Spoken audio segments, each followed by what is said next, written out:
منزل الفنان عزت أبو عوف المسكون بالجن، أشهر منزل مرعب في مصر. أكيد القصة دي اتحكت كتير قبل كده، بس خليني أحكيها لكم أنا بطريقتي. عزت أبو عوف فنان مصري معروف، مش محتاج إن أنا أتكلم عنه كتير. أنا هنا مش هكلمكم على أفلامه ولا على مسلسلاته الجميلة، أنا هنا جاي أحكي لكم عن قصة رعب حقيقية، قصة حصلت لعيلة عزت أبو عوف. وورا الفن اللي كانوا بيقدموه والشهرة بتاعتهم في أسرار خاصة جدا بيه وبعيلته، وكمان بمكان اقامته اللي هي الفيلا ومساحتها الكبيره قوي اللي كان بيضيف فيها فنانين كتير. بس مع كثره التجارب المرعبه اللي حصلت لعزت ابو عوف والعيله، وحتى مع ضيوفه اللي كانوا بيجوا الفيلا، خلته ما يعزمش اي حد، وخلت اي حد كان يفكر 1000 مره قبل ما يروح يزور عزت ابو عوف واسرته. وده بالرغم من ان اسره عزت ابو عوف وقتها كانت مشهوره جدا. واقرب مثال هحكيه لكم هو اللي حصل مع الفنانة يسرا. في مرة دعتها الفنانة مها أبو عوف أخت عزت أبو عوف، قالت لها إن هي تيجي وتقعد معاها في الفيلا تبات. يسرا ما كانتش عارفة أي حاجة ولا تعرف اللي بيحصل في الفيلا، وحكت تجربتها دي بعدين وقالت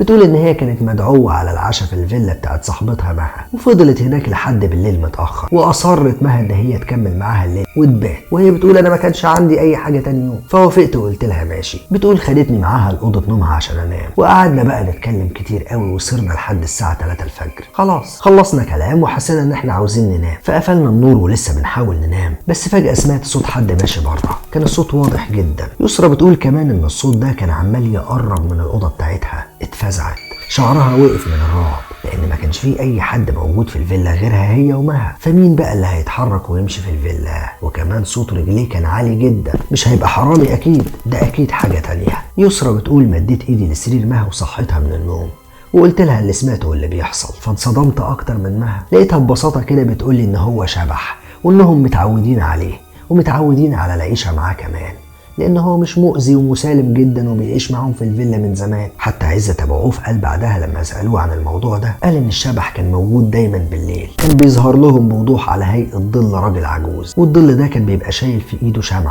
شمعة منورة بتنور بيها طريقه. بيقول قلنا لابونا من زمان جدا ان هو يدور لنا على سكن تاني، بس بدل ما يشوف لنا سكن تاني بدأ يدور على اصل الشبح ده عن طريق الراجل اللي باع لنا الفيلا. الراجل قال له ان الشبح ده هادي ومسالم جدا ومش مؤذي اطلاقا، وقال له ان الفيلا دي كانت ملك الرجل اعمال اسمه شيكوريل، وفي محلات باسمه لحد وقتنا ده، وانه للاسف مات في حادثة قتل داخل الفيلا، وده السبب اللي خلى فيه شبح في الفيلا. ومع الوقت أسرة أبو عوف اتعودت على وجود الشبح ده، وبقى واحد منهم وعايش معاهم كمان. طب مين هو شيكوريل؟ شيكوريل عبارة عن مجموعة محلات تجارية بتاعت لبس، بس اللبس الغالي قوي. أسسها في القاهرة راجل يهودي إيطالي اسمه مورينيو شيكوريل، وخلال فترة قصيرة بقى واحد من أفخم المحلات التجارية في مصر. المحلات كانت فخمة جدا وما بيشتريش منها غير الأغنياء وبس، وكان بيشتغل فيها مئات الموظفين، كان ليها فروع في معظم مدن مصر كبيرة جدا. وورث شيكوريل المحلات دي من والده بعد وفاته، وزود فيها ووسع فيها أكتر وأكتر. وفي ناس بتقول إن هو جه مصر عشان يبدأ يستثمر فيها مع زوجته، وفتح محل ملابس وربنا كرمه، وفي وقت قصير جدا بقى من أشهر وأرقى محلات الملابس في مصر. المهم إن بطبيعة الحال المحلات دي جابت لعائلة شيكوريل ثروة كبيرة جدا، وبقى المالك بتاعها شيكوريل غني جدا ومعروف ومشهور بثراءه الفاحش، وبدأت بقى العيون تبص عليه، خصوصا الحرامية اللي كانوا بيتمنوا بس ان هم يسرقوا الساعة الفارهة بتاعته وقتها. كان شيكوريل اب ل3 اولاد، لما ربنا فتح عليه قرر يشتري فيلا في الزمالك، والفيلا دي عشان يعيش فيها طبعا وصلت ل 500,000 جنيه وقتها. وفي وقت زي ده بمبلغ زي ده شوف يعمل ايه ساعتها. سنة 1927 اقتحم فيلا شيكوريل 4 حرامية وقاموا بتخدير زوجته، ولما صحي شيكوريل على السرير قتلوا الحرامية ب11 طعنة من أنحاء متفرقة في جسمه، وسرقوا كل المجوهرات والذهب اللي في البيت. كل ده حصل قدام زوجته اللي شافت الموت بعينيها. الحرامية كانوا فاكرينها متخدرة وما يعرفوش ان هي شايفاهم،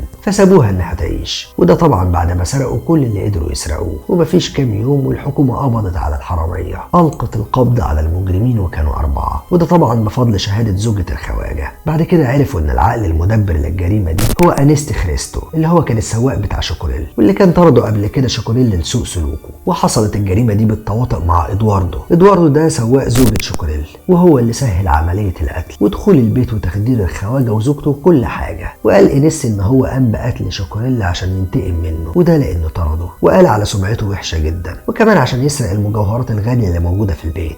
ورغم ان الخواجه سولمون كان معروف عنه ان هو راجل طيب وبيسامح، وممكن تكون طيبته هي اللي جنت عليه اصلا، لانه دايما كان بيتسرق منه حاجات كتير جدا في البيت، وكان دايما بيبقى شاكك في الناس اللي هي حواليه دول، الناس اللي كانت شغاله معاه، بس ما كانش بيرضى يتكلم عشان حاجات خفيفه ملهاش اي قيمه عنده. وفي 19 ابريل سنه 1927 تم النطق بالحكم على المتهمين بالاعدام شنقا وتحويل اوراقهم لمفتي الديار المصريه. الضابط والفنان احمد شفيق ابو عوف اشترى الفيلا دي من الدوله سنه 1957. طبعا عائله ابو عوف اشهر من نار على العالم في مصر والعالم العربي كمان. ابنهم هو الفنان الراحل عزت ابو عوف، اللي هو واخواته الاربعه خدوا شهره كاسحه في الثمانينات، وده من خلال الفرقه الموسيقيه اللي هم اسسوها. ولمده 50 سنه عاشت العيله في الفيلا دي، واتكلموا مع الاعلام كذا مره عن تجربتهم ومعايشتهم لشبح الفيلا وكأنه فرد من أفراد عيلتهم. وقالت مها أبو عوف في أحد البرامج التلفزيونية إن هم في بداية الموضوع افتكروا إن الخطوات والأصوات المجهولة اللي بيسمعوها دي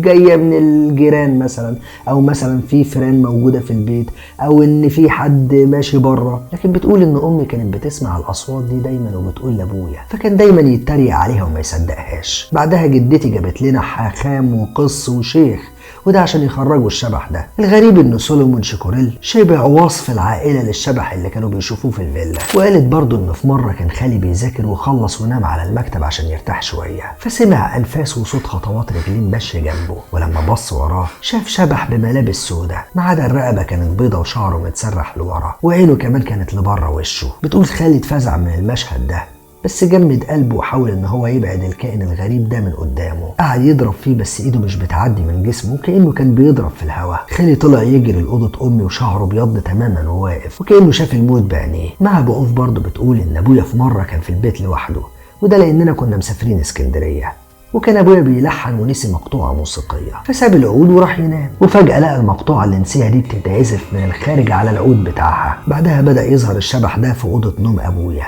كأنه جه عشان يثبت له ان هو موجود فعلا في البيت، لان ابويا كان الوحيد اللي ما بيصدقش ابدا في مواضيع الاشباح دي. قالت ان هي ما شافتش الشبح بشكل كبير في اول ايام، بس بعدين شفته بعيني وكان شكله حلو جدا مش زي ما خالي حكى. جايز كان بيغير من شكله وبيظهر وبيمشي بخطوات ثابته، وفي ايده كان سيجاره من النوع الغالي جدا. وبعدها بقى قعد على البيانو وقعد يعزف، فجريت بسرعه على ابويا عشان اقول له اللي شفته. ابويا في الاول ما صدقنيش، زي كان دايما ما بيصدقنيش وما كانش بيصدق حد. وبدات بعدين بقى كل يوم اشوفه، ما بقتش بخاف منه زي ما خفت اول مرة، خلاص بقيت متعودة على الشبح ده كأنه واحد من العيلة. وفي مرة كنت انا وعزت ومنى قاعدين، فطلبت منى اختي من عزت اخويا كتاب، فقال لها مش هجيب لك حاجة، فلقينا الشنطة بتترفع مرة واحدة في الهواء وخرج منها الكتاب اللي هي طلبته، فخفنا كلنا وطلعنا نجري بره. وطبعا الحكاية دي حكاية غريبة جدا، ناس كتير بيوتها بتقول ان هي مسكونة، لكن بالشكل ده موضوع غريب قوي. وبكده تكون انتهت حلقة النهاردة وتقرير النهاردة. بشكركم شكرا جزيلا.